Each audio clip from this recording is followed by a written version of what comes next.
Philippe Vandel. Et je salue Jérémy Hébert et ses équipes aux manettes en 2023. Bonjour Luce Bernard. Bonjour Philippe, bonjour tout le monde. Alors, j'ai peut-être pas les audiences des 2 semaines, mais j'ai quand même suivi que j'étais absente alors qu'il y a eu la plus grosse audience de l'année. Je n'ai pas pu la donner, les 24 millions, vous savez, de Du la football. finale quand même. Ça, De j'ai la quand même finale de suivi. foot. J'ai pas totalement débranché. Non plus. Et bonne année Philippe, bonne année aux auditrices, aux auditeurs évidemment. qui Bonne nous année à écoutent. vous. Donc au sommaire de votre journal des médias, le premier de la saison. Le prix de certains journaux qui augmente aujourd'hui, et puis combien de journalistes tués en 20 ans, où et dans quel contexte. Un rapport de RSF vient de sortir. Le plus gros transfert télévisuel de l'année, c'est aujourd'hui. Et puis la mort d'une légende de la télé américaine. Mais d'abord, on va commencer évidemment par les audiences qu'ont regardé les Français hier soir. Ça commence bien pour TF1 en 2022, en 2023. Ça commence Ça bien commence pour mal pour 2023. Louise Bernard. TF1 filme L'appel de la forêt, 5 100 000 téléspectateurs, 24,8% de part d'audience. Deuxième, c'est France 3 avec les enquêtes du commissaire Van der Valk, 2 280 000 téléspectateurs, 10,8% de part d'audience. Et puis troisième, c'est un film, Papy fait de la résistance, une rediffusion, 2 60 000 téléspectateurs, 13,1% de part d'audience. Et on garde nos bonnes habitudes de 2022, les audiences de ce week-end. Cette fois-ci, on est sérieux. Eh bien, à commencer par la dernière soirée de 2022. Quelle chaîne a été la plus suivie ? Eh bien, c'est le Réveillon de Stéphane Bern sur France 2. Plus de 3,5 millions de téléspectateurs, bien plus que sur France 3, qui proposait une rediffusion de Meurtre à Toulouse. Beaucoup moins suivi que d'habitude. 2 600 000 téléspectateurs, ça reste correct. Au coude à coude avec Le Grand Bêtisier proposé par TF1. La chaîne parvient en revanche, elle, à être leader sur la cible commerciale. Ça tombe bien, c'est ce qui l'intéresse. Et on remonte un peu plus le temps avec les audiences de vendredi soir. La série Candice Renoir attire toujours autant de téléspectateurs, même avec sa nouvelle formule. Ce n'est plus une série diffusée semaine après semaine, plusieurs épisodes par saison. C'est devenu un épisode de temps en temps. Et ce côté événementiel, ça semble avoir été payant. Plus de 5,5 millions de téléspectateurs étaient au rendez-vous vendredi soir devant France 2. Et puis sur le reste du podium, M6 devance TF1 en proposant une rediffusion du film Ratatouille. La Une termine donc 3e seulement à cause d'une forte baisse sur son programme Camille et Images. Moins de 2 200 000 téléspectateurs, c'est 1 million de moins que lors du précédent numéro un an plus tôt.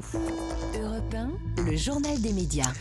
Première info, le prix de certains journaux augmente aujourd'hui. On peut notamment citer Libération, Les Échos, Le Monde, entre autres. Il faut payer 20 centimes de plus en grande majorité et pour d'autres 10 ou 30 centimes de plus.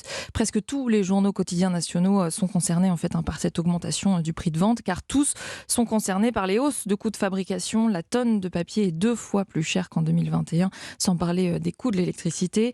L'an dernier, la plupart des journaux avaient déjà augmenté leur prix de vente car ils subissaient déjà cette hausse du prix du papier et souffrait des conséquences de la crise liée au Covid-19. Dans l'actualité également, Reporters sans frontières qui dévoile les chiffres du nombre de journalistes tués en 20 ans dans le monde. Près de 1700 sont morts en exerçant leur métier depuis 2003, 1668 pour être précise, ce qui fait une moyenne de 80 journalistes par an, avec un pic certaines années, notamment en 2012 et en 2013, avec plus de 140 journalistes tués chaque année. RSF l'explique notamment par le conflit en Syrie. D'ailleurs, le pays fait partie des pays les plus meurtriers au monde pour les journalistes, le deuxième derrière l'Irak, et RSF souligne que ces deux pays concentrent à eux seuls un tiers des reporters tués dans le monde. À noter qu'au niveau européen, la France occupe la macabre 4e place. C'est un chiffre élevé qui s'explique par la tuerie dans la rédaction de Charlie Hebdo. C'était en janvier 2015.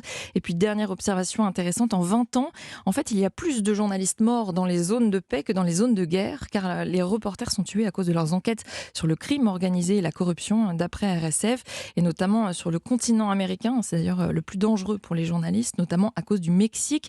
Ces 20 dernières années, 7% des meurtres de journalistes ont été commis dans ce seul pays.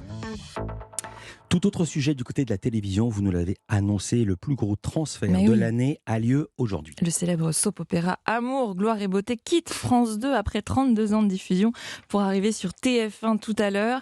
La Une s'en est d'ailleurs amusée dans une bande-annonce en modifiant le doublage d'une scène de la série. Qu'est-ce que tu fais?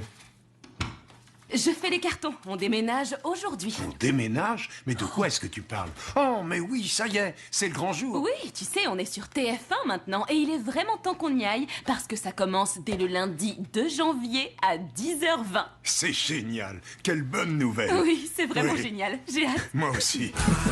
Le mythique Amour, gloire et beauté arrive dès lundi à 10h20 sur C'est TF1. génial. J'adore cette ironie. C'est très bon. Si vous suivez assidûment le feuilleton, rassurez-vous, vous ne serez pas perdu dans la diffusion puisque TF1 reprend là où France 2 s'est arrêté. Saison 35, épisode 8688 ce matin. Il y en a plus que Culture Média. Ouais. Et toujours au même horaire à 10h20. Culture Média, épisode 744. Dans l'actu également, on a appris samedi la mort d'une légende de la télévision américaine. Barbara Walters, 93 ans, elle est la première femme à avoir présenté les journaux du soir aux États-Unis. C'est l'équivalent du JT de 20h pour nous. C'était sur la chaîne ABC. On a appris samedi son décès. Et au cours de sa longue carrière dans différentes émissions, elle aura donc interviewé tous les présidents américains, de Nixon à Obama, des chefs d'État étrangers aussi, comme Bachar al-Assad, Vladimir Poutine, Hugo Chavez, Fidel Castro, Margaret Thatcher et bien d'autres. Elle a également obtenu une longue interview de Monica Lewinsky après la révélation de sa liaison avec le président Bill Clinton. 1 heure d'entretien regardé par plus de 70 millions d'Américains. Mais elle recevait aussi de nombreuses célébrités américaines à qui elle n'hésitait pas à poser des questions tranchantes. Elle avait par exemple souligné l'absence de talent de la famille Kardashian lors d'une interview avec elle. Elle avait aussi demandé à Mariah Carey si elle était la bitch. Bah oui, si elle était la bitch, je ne traduirai pas le mot, évoqué dans une chanson de la chanteuse Nicki Minaj. Barbara Walters n'était plus à l'antenne depuis 2014. Elle avait pris sa retraite et fait ses adieux face à la caméra en ayant une pensée pour les femmes journalistes. Quelle fierté quand je vois toutes ces jeunes femmes qui présentent les informations ou font des reportages. Si j'y suis pour quelque chose d'une manière ou d'une autre, voilà mon héritage. Une pionnière, un modèle si puissant et pleine de grâce, voilà les mots utilisés par une autre grande dame de la télé américaine, Oprah Winfrey, dans son hommage à Barbara Walters. L'animatrice souligne également que sans Barbara Walters, il n'y aurait pas eu moi, ni aucune autre femme que vous voyez à la présentation des infos le soir, le matin ou dans la journée. Fin de citation. Et puis pour finir, un mot sur une actualité sur Europe 1. Elle concerne Christophe Ondelat qui consacre aujourd'hui et demain 2 récits au tueur en série Jeffrey Dahmer. Le serial killer américain dont l'histoire est devenue une des séries Netflix les plus vues de l'histoire de la plateforme. On vous en a déjà parlé dans Culture Média. Et bien Christophe Ondelat, lui, a trouvé une autre manière originale de raconter ses crimes.